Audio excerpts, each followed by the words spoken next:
Sige, magmahinga tayo. Gusto ng tao.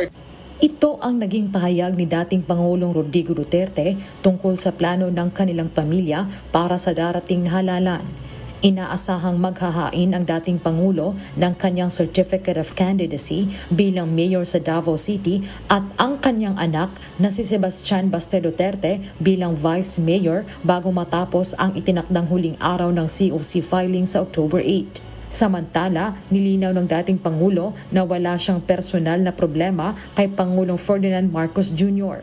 Gusto lamang aniya na matiyak na maging maayos ang pamamalakad sa pamahalaan. But for the sake na sabihin mo kailangan may opposition, then I would gladly take the role as an opposition. Not to destroy the president, but to be there just to see to it that everything is followed and everything is done correctly.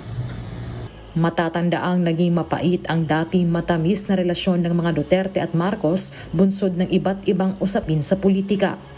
Marisol Montaño, humahataw sa Balita Ngayon.